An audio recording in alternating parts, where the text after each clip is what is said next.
과거 속 오늘은 어떤 일들이 있었을까요? 영상으로 떠나는 라떼뉴스 여행. 영상실로 오늘 N. 안녕하세요. 아나운서 조진영. 아나운서 조혜진입니다. 예진 씨, 요즘 날씨 정말 덥죠? 너무 더워요. 너무 더워요. 아니 여름이잖아요.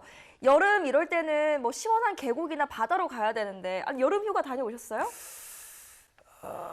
너무 바빠서 네. 이제 곧 갈 예정입니다. 어디로 가실 거예요? 저는 사실 네. 바다보단 계곡을 좋아해서 오, 계곡 좋다. 계곡 가서 또 이제 모기한테 밥도 좀 주고 어. 네, 그러고 와야죠. 네.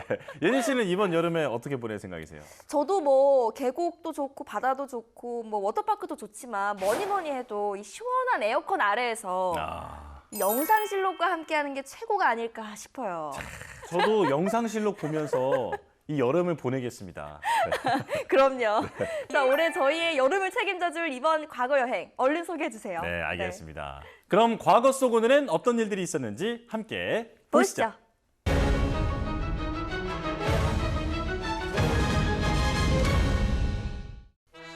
1953년 7월 27일 6.25 전쟁을 마무리하는 정전협정이 판문점에서 체결됐습니다. 유엔군 총사령관 마크 클라크와 북한군 최고사령관 김일성, 중국 인민지원군 사령관 펑더화이가 서명함으로써 협정이 체결됐는데요. 정전회담은 1951년 7월부터 시작됐지만 군사분계선과 전쟁포로 문제 등에 대한 이견으로 2년 가까이 지루한 줄다리기를 했습니다. 그러니까 정전을 하자라는 그 회담이 시작되고도 2년 넘게 전쟁이 계속된 거네요. 맞아요. 그만큼 서로 간의 입장차가 컸던 거죠. 이 회담이 시작되고 난 후에 유리한 위치에서 효전을 맺기 위해서 고지쟁탈전을 벌이는 바람에 엄청난 사상자가 발생하기도 했습니다. 전문 5조 36항으로 된 정전협정이 조인됨으로써 전쟁 발발 3년 1개월 만에 휴전 상태에 들어가고 남북한 사이에 비무장지대와 군사분계선이 설정됐는데요. 또 유엔군과 공산군 장교로 구성되는 군사정전위원회 본부가 판문점에 세워지고 스위스, 폴란드 등으로 구성된 중립국 감시위원단이 설치됐습니다. 그럼 이번에는 1959년으로 가보겠습니다. 1959년 7월 27일 우리나라 최초의 현대식 로켓 발사 공개 시험이 인천 고잔동 해안에서 있었습니다. 이날 인천 해안에는 당시 이승만 대통령을 비롯해 시민들이 새카맣게 모여들었는데요. 고잔동. 네, 아시잖아요. 인천 또 그렇죠. 네. 거기가 지금으로 치면 송도 쪽이죠? 맞아요. 1959년에 발행된 미국의 로켓 전문 저널을 보면 세계에 분포하는 미사일과 로켓 시험 발사장을 표시한 지도에 인천이라는 지명이 있어요. 당시 이승만 대통령은 로켓 발사를 관람하고 제주도를 팔아서라도 내가 지원해주겠다라는 말을 했다고 합니다. 야, 얼마나 벅차올랐으면. 네. 당시 최초의 현대식 3단 국산 로켓은 성공리에 발사를 마쳤습니다. 국방부 과학연구소는 이날 1, 2, 3단 로켓을 총 5기 공개 발사했는데요. 이 가운데 2단 로켓 567호의 경우 비행 중 지상 레이더와 무선 암호를 송수신하기도 했습니다.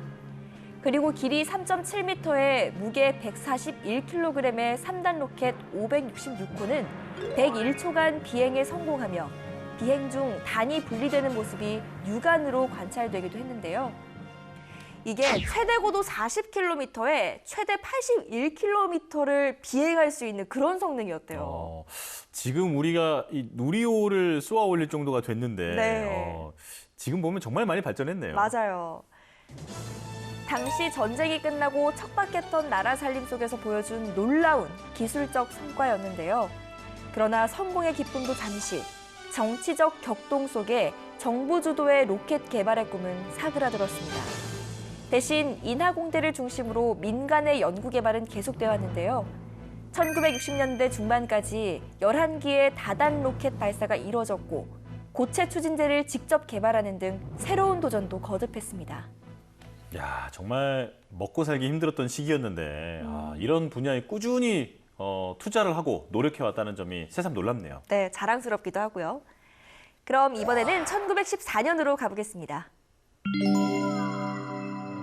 말과 글이 거칠면 그 나라 사람의 뜻과 일이 다 거칠어지고 말과 글이 다스려지면 그 나라 사람의 뜻과 일도 다스려지나니라.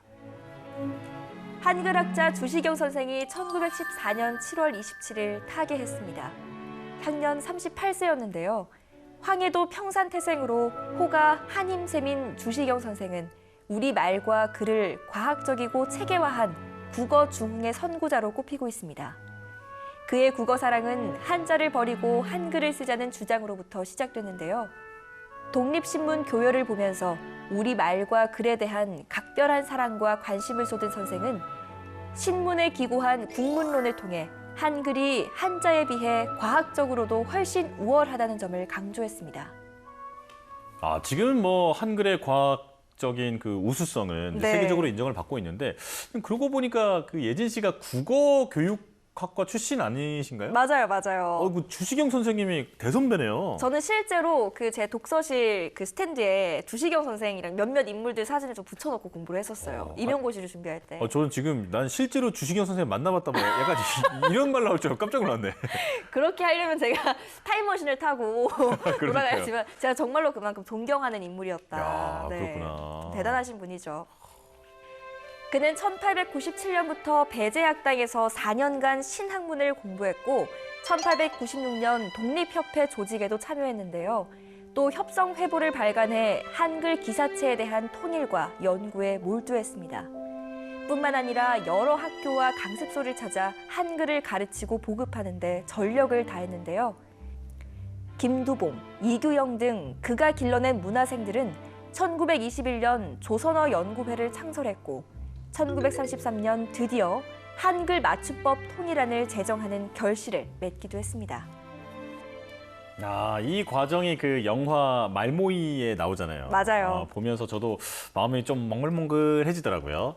한글을 지키려고 이렇게까지 노력하신 분들이 계셨구나 하는 생각이 들었습니다. 네, 그래서 더 소중하게 우리가 사용해야 되지 않나라는 생각도 들고요. 그렇죠. 우리 항상 발음 똑바로 하고 맞습니다. 국어를 지키면서 영어 같은 거 don't use.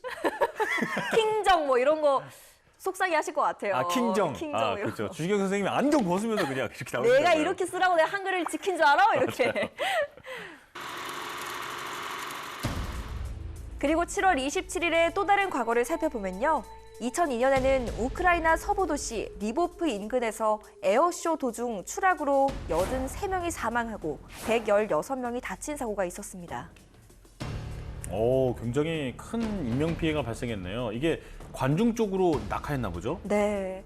이 지상 가까이 비행을 하다가 활주로 인근 나무와 항공기 그 날개가 차례로 부딪힌 뒤에 관중 속으로 돌진해 폭발했는데요. 조종사 2명은 사고 직전 낙하산으로 탈출해서 생명에는 지장이 없었다고 하네요. 뭔가 그분들은 살아도 사는 게 아닌 것 네. 같은 그런 죄책감에 시달렸을 것 같아요. 맞아요. 그리고 2003년에는 미국의 희극 배우 보브 호프가 100세를 일기로 타계하기도 했는데요.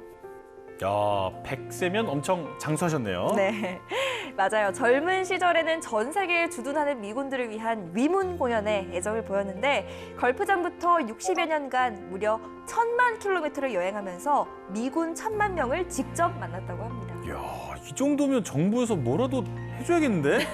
그래서 정말로요, 이 미국 정부에서 밥 호프 미국 애국자상을 제정하기도 했습니다. 야, 1000만 킬로미터면 인정할 만하다. 네. 자, 오늘도 이렇게 열심히 과거 속으로 달려봤는데요. 영상실록으로 만나본 오늘의 과거, 여러분은 어떠셨나요? 그럼 다음 시간 더 알찬 이야기로 만나요.